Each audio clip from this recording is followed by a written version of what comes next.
This is a report to you, the textile industry, on how textile mills are modernizing. The report deals with the chief trends and processing techniques, illustrated by the latest equipment in America's mills and laboratories. Let's look into them, one at a time, to see what they have to offer each millman in the production of today's textiles. First, the clearly marked trend to modern mill conditioning, putting the mill itself into condition for maximum production at minimum unit cost. Proper mill conditioning means first air conditioning for the control of humidity and temperature and for purification of air in the mill. In installations such as an opening room of a cotton mill, cleaning the air of lint, fumes, and dust will mean improved working conditions. With good air conditioning, combs turn out better tops and cleaner yarn without streaks. The drawing of fibers is smoother and more compact, and a cleaner sliver is delivered. Air conditioning avoids daily spinning losses and reduces the number of ends down. Yarn winding is smoother and there's less chafing. Automatically controlled humidity means more pliable yarn, less static, and more pounds per day. In the weave shed, cleaned air reduces downtime by removing much of the dirt that collects in and around the loom, and off-quality, dark shades and seconds can be eliminated in finished products. But the biggest payoff of all comes because personnel feel better about their work. There's no millroom fever here, and morale is high. Modern mill conditioning also requires a new science, the science of industrial lighting. Engineered light conditioning throughout the mill means bright, pleasant surroundings. It provides an even distribution of light without sharp shadows or disturbing glare. With correct illumination, there's less waste and working conditions are safer.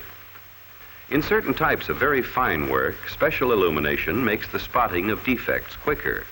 And again, because better seeing means better doing, good light conditioning has a lot to do with employee welfare and contentment. Modern mill conditioning eliminates a lot of the strong arm technique of pushing and shuffling, too. Modern materials handling in the mill means newer mechanized methods. Tiering with electric lift trucks puts to use the upper levels of storage space that formerly were wasted, and it frees extra floor space for greater storage capacity. Modern mill transportation smooths and speeds production flow. The strong arm method is replaced by electrical and mechanical muscle power. Modern materials handling has increased production by speeding up handling of the lap in this mill. An overhead conveyor system carries laps from the picker to the card room, keeping each card supplied with a new lap as soon as the machine is empty. In the die room of another mill, an electrically controlled hoist speeds up the handling of warp beams before dyeing. After dyeing, the beam is raised by the hoist. Then it's conveyed to the drying stand. A new electrically controlled blending line feeder system is one of many up-to-date methods of handling stock. This overhead conveyor and storage system makes continuous processing possible by keeping a number of machines automatically and constantly supplied with fiber stock. An excellent example of mill conditioning through modernized materials handling.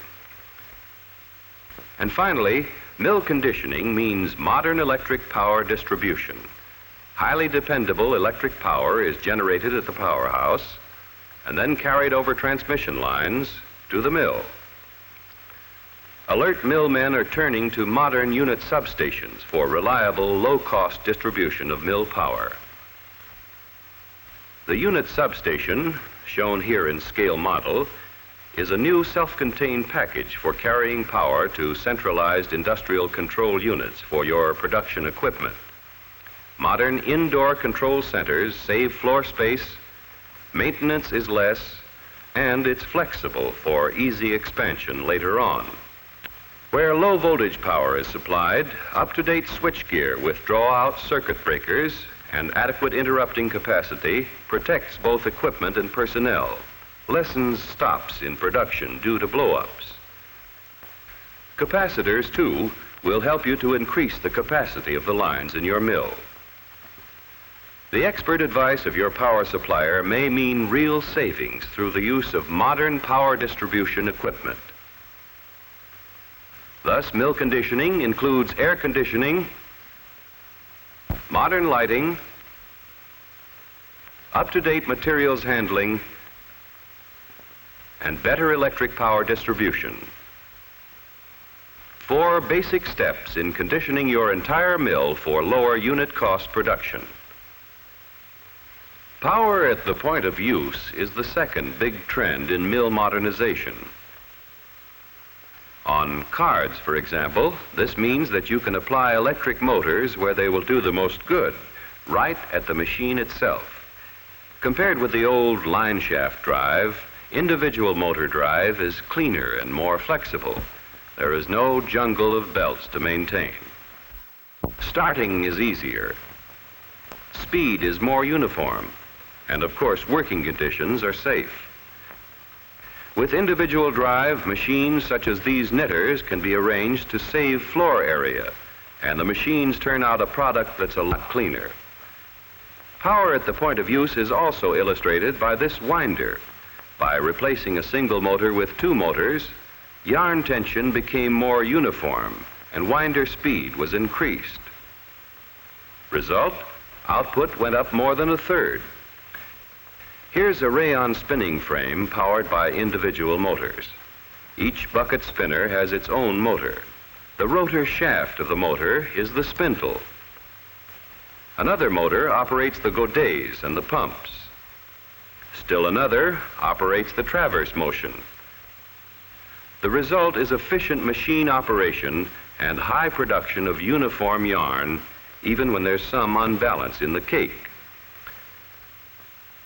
One promising example of the trend to power at point of use is the 2-for-1 twister shown here in the laboratory of the manufacturer.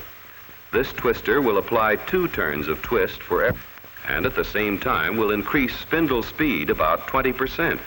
An increase in yarn output of 140% is possible.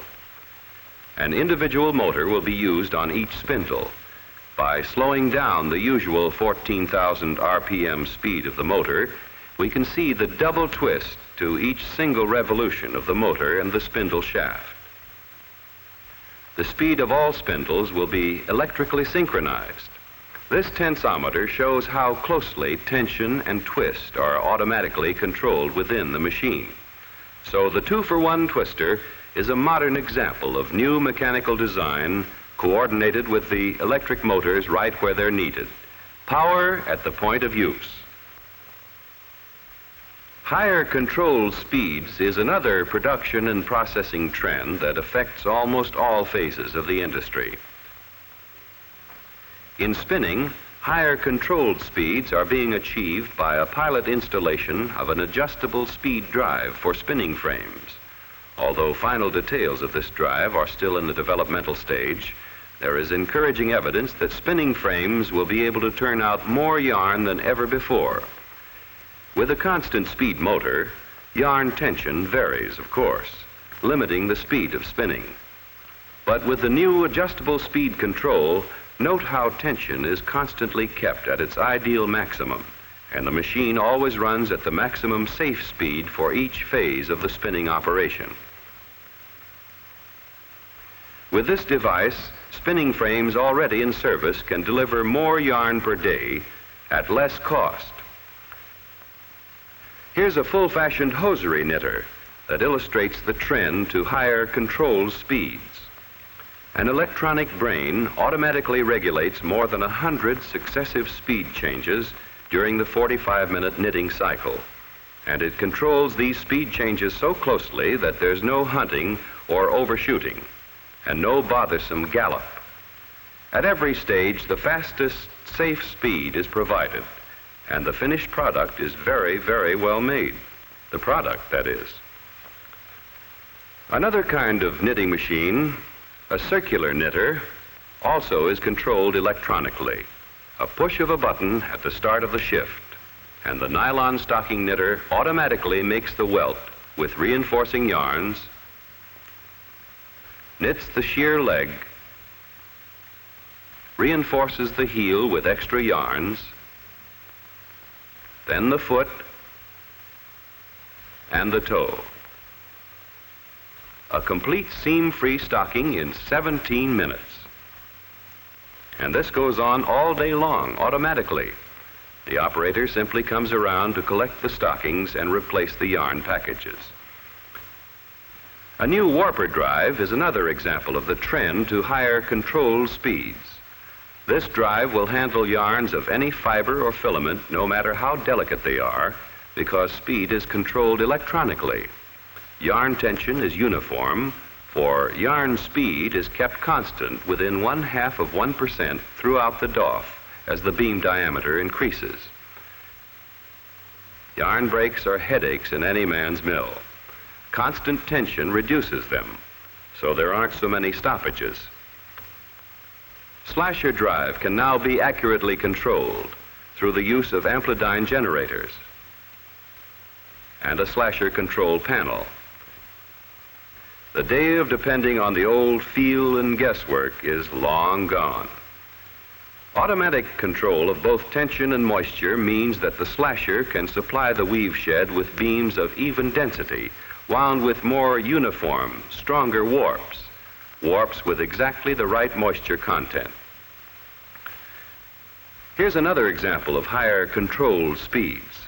This fully automatic machine winds the standard 6-inch traverse on cones and tubes at a rate of 900 to 1,000 bobbins an hour, and the machine needs only one operator.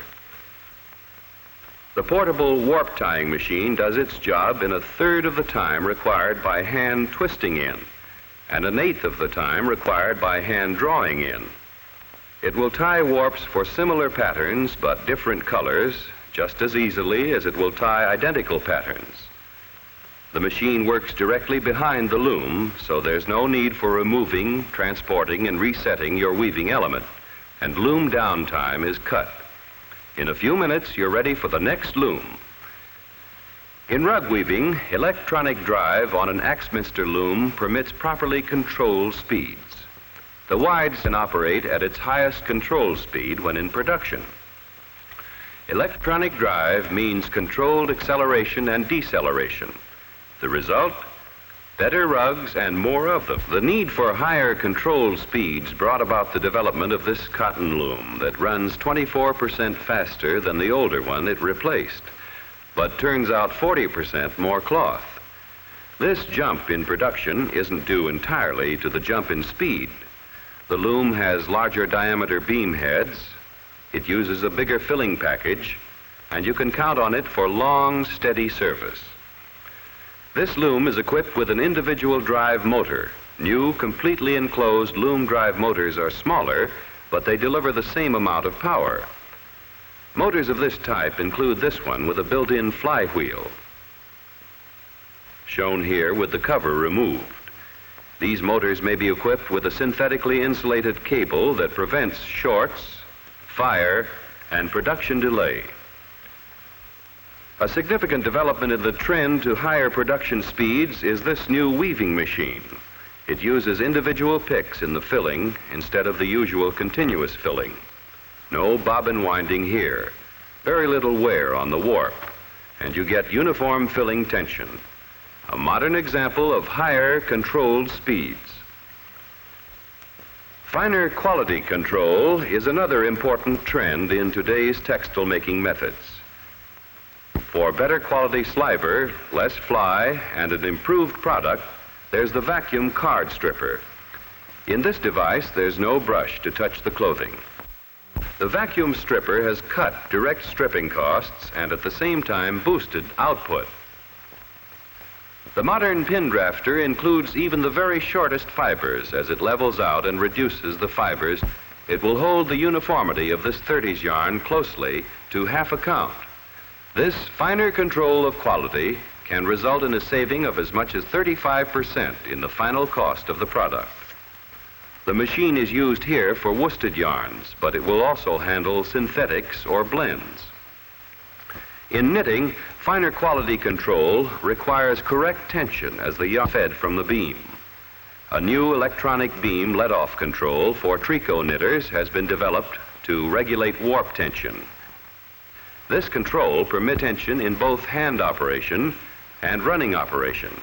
In this application, electricity does its work by feeling, while in the weft straightener, it does its work by seeing. The photoelectric eye just takes a steady look at the cloth going through the tenter.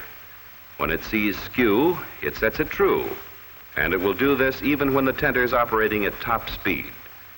By eliminating skew, it cuts down inspection time later on, and it makes possible more accurate cutting and making up. It takes over for the operator's eyes and nerves. And best of all, automatic electric weft straightening adds value to the product. Finer quality control in inspection is also possible by using stroboscopic lights. There's a lot of wear and tear on eyes when trying to inspect speeding cloth. But with stroboscopic lights, the weave appears to stand still, and inspection is easy and accurate. This equipment, used here on a tenter, can be used for finer quality control of printed pattern material and in several other ways. A modern batcher drive, all electrically controlled, keeps tension uniform during beam winding operations. By keeping correct cloth tension, this drive prevents crushing of the inner layers of cloth during the winding, promotes smooth roll ends, safeguards the texture and finish. This new die jig illustrates the trend to finer quality control. Consistent, unvarying die work depends on consistent, unvarying tension in the cloth. In this machine, tension is closely controlled electrically. Then to check dye and fabric colors and check them accurately and scientifically, there's the spectrophotometer. This instrument can detect and record more than 2 million different colors. It measures colors mathematically, and it does the job right the first time. The spectrophotometer enables the mill to produce uniform colors in succeeding batches and repeat orders, so there aren't likely to be complaints from customers.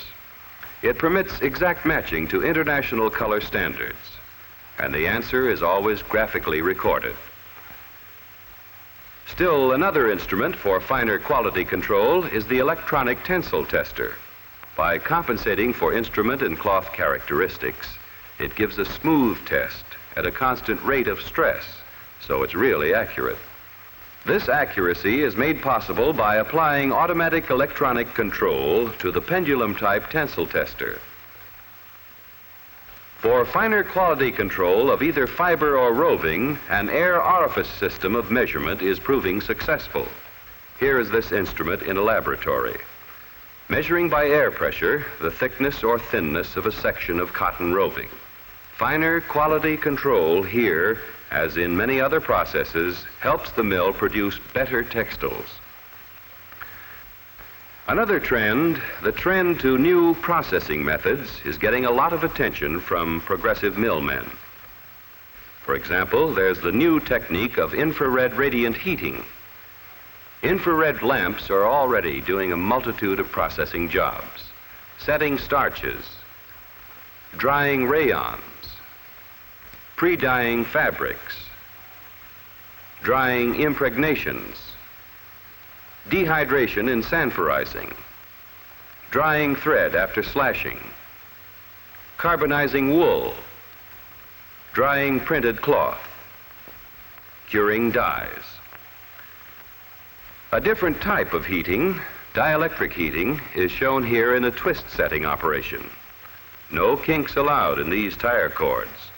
Carefully controlled dielectric heat assures a smooth, uniform twist. This fast, modern method heats clear through from the inside out. Note, too, that no special heating cans are needed. You simply heat through the final wrapping, and the package comes out ready for shipment. And this is only one of several practical applications of dielectric heating.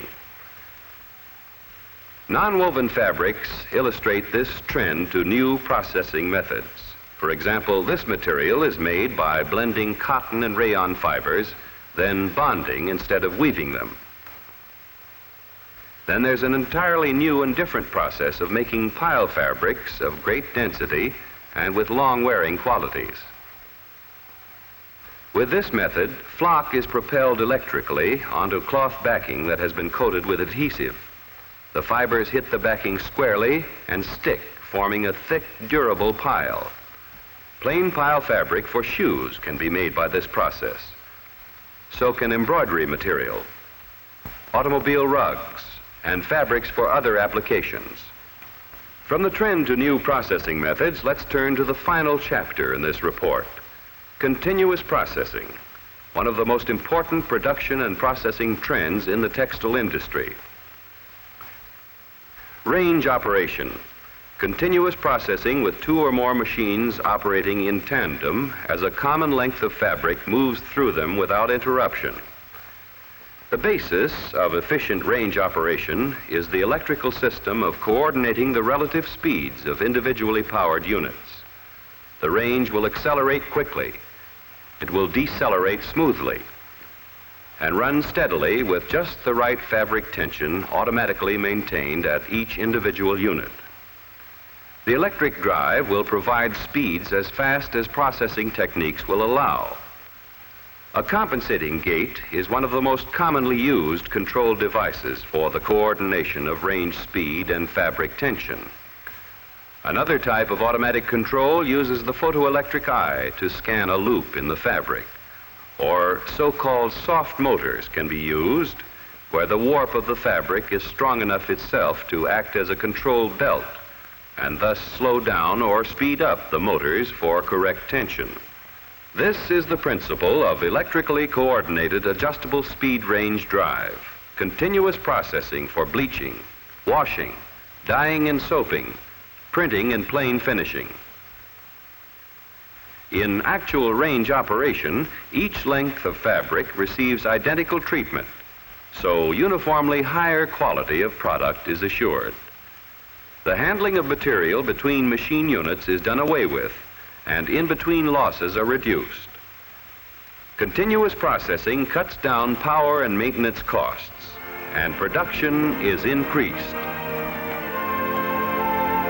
More goods from the mills of America. Mills who are following these progressive production trends to tomorrow's textiles. Mill conditioning for maximum overall mill production. Power at the point of use, putting electric motors right where they're needed to increase machine production. Higher controlled speeds to closely coordinate each step in fabric making. Finer quality control to meet the growing demand for better textiles. New processing methods to help solve old problems and create new markets. And continuous processing, the modern textile technique of mass production by range-driven equipment. These are the trends to the future, illustrated by some of the machinery and electrical equipment that will lower the cost and increase the production of textiles in America and throughout the nations of the world. Textiles Unlimited.